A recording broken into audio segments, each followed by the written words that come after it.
Graça e paz vos sejam multiplicadas em nome do Senhor Jesus Cristo.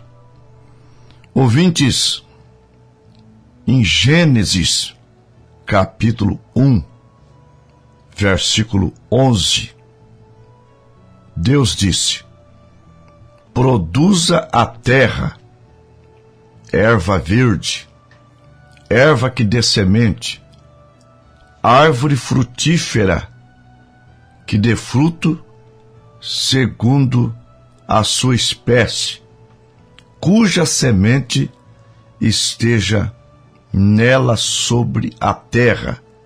E assim foi.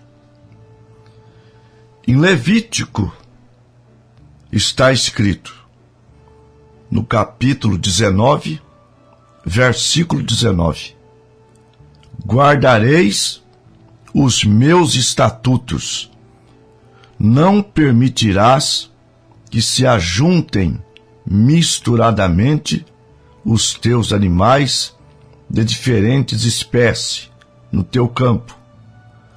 Não semearás semente de mistura e veste de diversos estofos misturados não vestireis. Então, está claro Deus proibindo Israel de semear semente misturada, isto é, semente hibridada, e hoje semente transgênica. Agora, hoje há muitas doenças que as pessoas contraem por causa do glúten. Pessoas alérgicas ao glúten, que não pode se alimentar de coisas que têm glúten. E por que há muitos anos atrás não era desse jeito? Entre as décadas de 60 e 70, as plantações de trigo nos Estados Unidos, no México, tiveram uma perda muito grande. Então, a solução foi a mutação genética para aumentar o rendimento da plantação por hectare.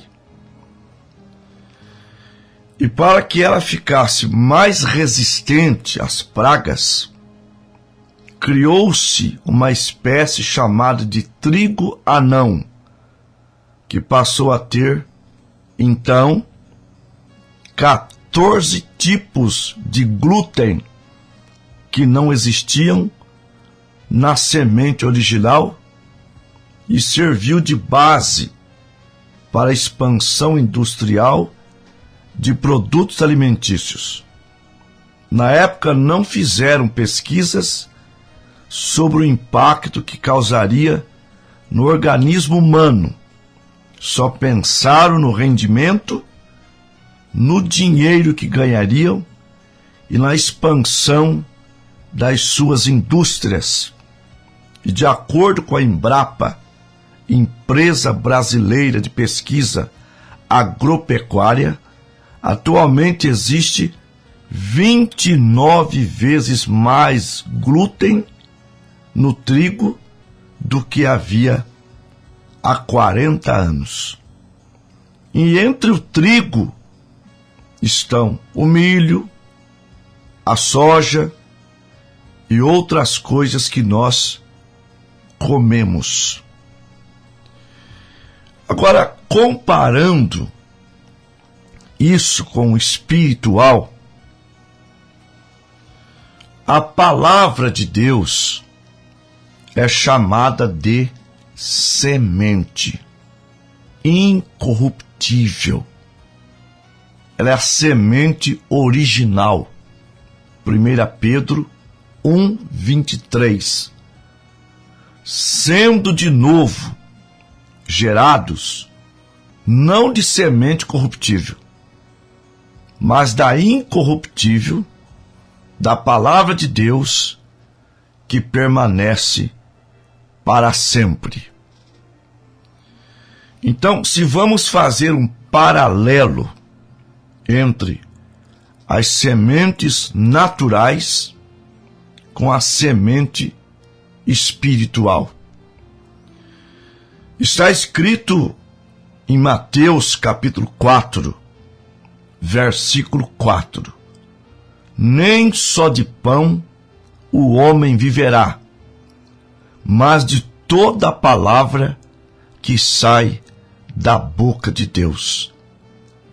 Assim como a semente natural, que sofreu mutações genéticas, foi hibridada, não é mais a semente original, e ela tem causado morte, doenças.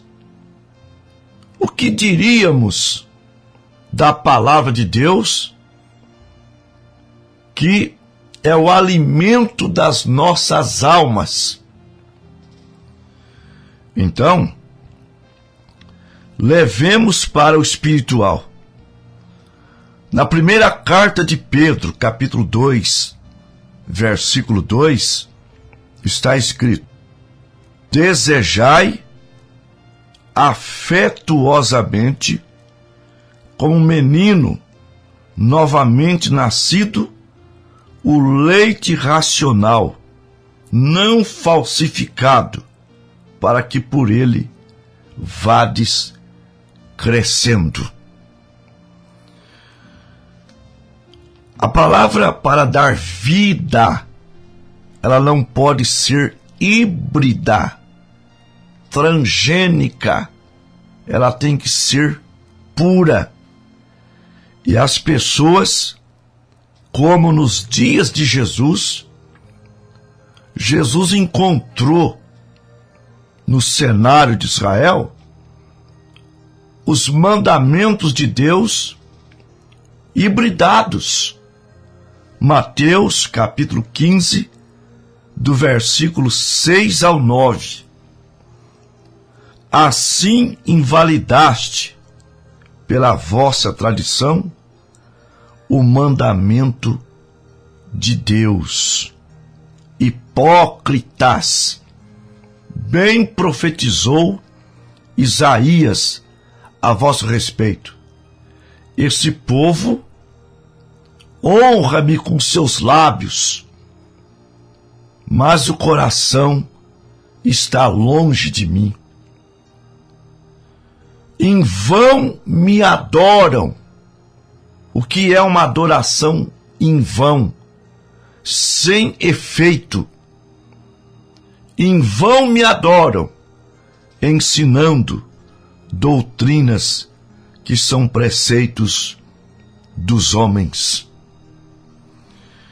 Ouvintes, em Provérbios capítulo 30, versículos 5 e 6, está escrito: toda a palavra de Deus é pura, e escudo é para aqueles que confiam nele. Nada acrescentes a ela, para que não seja repreendido e achado mentiroso. No livro de Apocalipse, capítulo 22, versículos 18 e 19, está escrito: porque eu testifico a todo aquele que ouve e lê as palavras do livro desta profecia, que se alguém lhes acrescentar alguma coisa, cairá sobre eles as pragas que estão escritas neste livro. E se alguém acrescentar alguma coisa, ou se alguém lhes tirar alguma coisa, Deus tirará a sua parte da árvore da vida e da cidade santa, que estão escritas neste livro. São Paulo, que é o apóstolo para as nações, ele disse em Gálatas, capítulo 1, versículo 8, mas ainda que nós mesmos, ou um anjo do céu, anuncie evangelho diferente, seja anatema. Quando você ouve que Jesus Cristo é a segunda pessoa de Deus, e você come isto, você está comendo uma semente geneticamente modificada. Você está comendo alimento transgênico, híbrido. Você quer comer um alimento original? Leia Apocalipse 1,17. E quando o vi, caí aos seus pés como morto. E ele pôs sobre mim a sua destra, dizendo-me: não temas, eu sou o primeiro e o último. Ainda Apocalipse 1, versículo 8. Eu sou o Alfa e o Ômega, o princípio e o fim, o que é, o que era e o que há de vir, o Todo-Poderoso. Quando você ouve um evangelho dizendo que Deus quer apenas o coração das pessoas e que Ele não se importa com o tipo de roupa que você veste, Ele não se importa dos lugares em que você vai, você está se alimentando de um evangelho híbrido, transgênico, que mata. Deus quer o corpo, a alma e o espírito santificados. Primeira carta aos Tessalonicenses, capítulo 5, versículo 23. E o mesmo Deus de paz vos santifique em tudo, e todo o vosso corpo, alma e espírito sejam plenamente conservados, irrepreensíveis, para a vinda de nosso Senhor Jesus Cristo. Você ainda encontra na primeira carta a Timóteo, capítulo 2, versículo 9. As mulheres se ataviem em traje honesto, com pudor. Pudor é vergonha. Você estaria então comendo agora um alimento original, um alimento não modificado pela teologia dos homens, não modificado por alguém que quer lucrar. Os púlpitos se tornaram balcão de negócio. Então eles dão uma semente hibridada para os seus fiéis, assim como fizeram com a soja, com milho, com trigo, para produzir mais em um pedaço menor de chão. Hoje eles querem que a igreja seja como uma lavoura produtiva.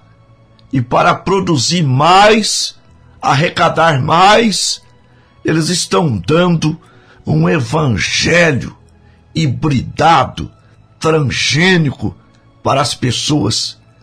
E não produz cristãos, produz apenas um povo religioso que só quer servir-se de Deus e não servirem a Deus. São Paulo profetizou a vinda dessas sementes hibridadas. Primeira carta a Timóteo, capítulo 4. O Espírito expressamente me diz que em tempos posteriores apostatarão alguns da fé, dando ouvidos a espíritos enganadores e a doutrinas de demônios. Segunda carta a Timóteo, capítulo 4. Conjuro, pois, diante de Deus, que pregues a palavra, intes a tempo e fora de tempo. Corrija, redarguas, exortes com toda longanimidade e doutrina, porque virá tempo em que não suportarão a sã doutrina, mas tendo comichão nos ouvidos, amontoarão para si doutores, conforme suas próprias concupiscências, e desviarão os ouvidos da verdade, voltando às fábulas. Ouvintes, em Apocalipse 3, versículo 15 e 16, a seguir, está ali o retrato da igreja moderna, da igreja laodiceiana, da igreja dos nossos dias. Eu sei as tuas obras, que não és frio e nem quente. Oxalá, isto é, quem dera, tomara, oxalá foras frio ou quente. Deus está dizendo que tomemos uma posição, ou frio ou quente, ou não professamos nada, ou sejamos sinceros com Deus em relação à sua palavra. Mas, assim porque és morno, e nem frio, e nem quente, vomitar-te-ei da minha boca. Como dizes, rico sou, estou enriquecido, e de nada tenho falta, e não sabes que és um desgraçado, pobre, cego e nu. Aconselho, pois, que de mim compre ouro provado no fogo, e linho fino para que te vista, e não apareça a vergonha da tua nudez, e que unjas os teus olhos com colírio para que veja. Eis que estou à porta e bato. Deus batendo na porta significa que ele está para o lado de fora. Ele quer entrar nas igrejas. Mas se ele entrar nas igrejas, ele vai tirar o balcão de negócio, voto para ser curado, e ainda pede o pagamento antecipado. Na Bíblia, se pagava o voto depois que recebia a bênção de Deus, o favor de Deus. Então, eis que estou à porta e bato. Se alguém abrir a porta, eu entrarei, e com ele cearei, e ele comigo. Só que o sistema que rege as denominações não quer Jesus entrando para estragar a festa deles, para estragar o roubo deles, para estragar o engano deles, como Jesus estragou a festa dos cambistas, dos sacerdotes que se tornaram mercenários. Sim, ouvintes, você quer ouvir a verdade? Ei lá, diante de você. Mas O povo está tão cativo, tão amansado, que o evangelho não faz mais efeito. Acostumaram com a semente hibridada, que quando a semente original é posta na mesa deles, ele chama de falso, pregador implicante, mas ela vai gerar, para aqueles que amam a palavra, ela vai gerar cristãos, nascidos de novo, amantes da palavra, sinceros com Deus, e vai romper esse galinheiro em que você está. Você é uma águia, você tem que voar, então voa nas alturas santas de Deus, em nome de Jesus Cristo.